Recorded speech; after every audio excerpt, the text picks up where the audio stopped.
Doctor, ഇപ്പം antibodies കൂടിക്കഴിഞ്ഞാൽ നമുക്ക് എന്തൊക്കെയാ ചെയ്യാൻ പറ്റുക? ഡോക്ടർ പറഞ്ഞു പ്രിവെന്റ് ചെയ്യാൻ പറ്റും. അപ്പോൾ എന്തൊക്കെ കാര്യങ്ങളാണ് ചെയ്യാൻ പറ്റുക?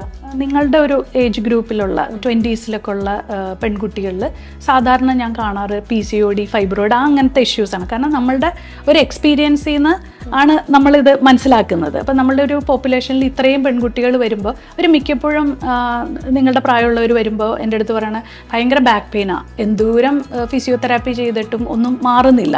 അപ്പോൾ നമ്മൾ ഒരു സ്കാൻ ചെയ്യാനായിട്ട് നമ്മളൊരു ഗൈനക്കിൻ്റെ അടുത്ത് നമ്മൾ വിടുന്നു. അത് കഴിയുമ്പോഴത്തേക്കും നമ്മൾ മനസ്സിലാക്കുന്നു അവിടെ ഒരു PCOD ഇഷ്യൂ അത് കാണുന്നുണ്ട്. അല്ലെങ്കിൽ ആൻറ്റിബോഡീസിൻ്റെ ടെസ്റ്റുകൾ വൈറ്റമിൻ D പറയും, അതുപോലെ തന്നെ വൈറ്റമിൻ B12, ചിലപ്പോൾ അവർക്ക് വൈറസ് സംബന്ധമായിട്ടുള്ള രോഗങ്ങൾ, എല്ലാ കാര്യങ്ങളും കേസ് ഹിസ്റ്ററി എടുക്കും. അതിനുശേഷം നമ്മൾ ആൻറ്റിബോഡീസിൻ്റെ ഒരു ഇത് കൂടിക്കഴിഞ്ഞിട്ടുണ്ടെങ്കിൽ നമ്മൾ അതിൻ്റെ ആ ഒരു ഇത് നോക്കിക്കഴിയുമ്പോഴത്തേക്കും നമ്മൾ ഗൈനക്കിൻ്റെ അടുത്തേക്ക് വിടുമ്പോൾ അവർ പറയും കുട്ടിക്ക് PCOD ഉണ്ട് അല്ലെങ്കിൽ ഫൈബ്രോയിഡ് ഉണ്ടെന്ന് പറയും. അന്നേരമാണ് തിരിച്ച് വീണ്ടും നമ്മുടെ ഈ ഗൈനക്കോളജിസ്റ്റ് നമ്മുടെ അടുത്തേക്ക് തന്നെ വിട്ടിട്ട് യോഗ ചെയ്യൂ അല്ലെങ്കിൽ ഡയറ്റ് സെറ്റ് ചെയ്യൂ എന്ന് പറയും.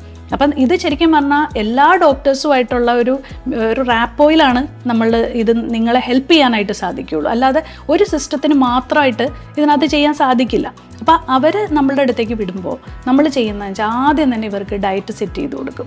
രണ്ടാമതെന്ന് വെച്ചാൽ നല്ലൊരു എക്സസൈസിൻ്റെ ഒരു life style modification. For example നിങ്ങളെല്ലാം ഈ സിസ്റ്റത്തിൻ്റെ മുമ്പിൽ ഇന്ന് വർക്ക് ചെയ്യുന്നവരാണ്. അപ്പോൾ നമ്മൾ അതിൻ്റെ കറക്ഷൻസ് പറഞ്ഞുതരും. നിങ്ങളുടെ പോസ്റ്റർ കറക്റ്റ് ചെയ്യും. അതുപോലെ തന്നെ ഒന്നരാടം നിങ്ങളോട് വാക്കിങ്ങിന് പോകാൻ പറയും.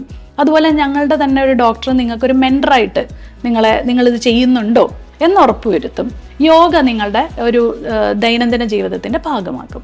ഇങ്ങനെയാണ് നമ്മളത് മാറ്റിക്കൊണ്ടുവരുന്നത്.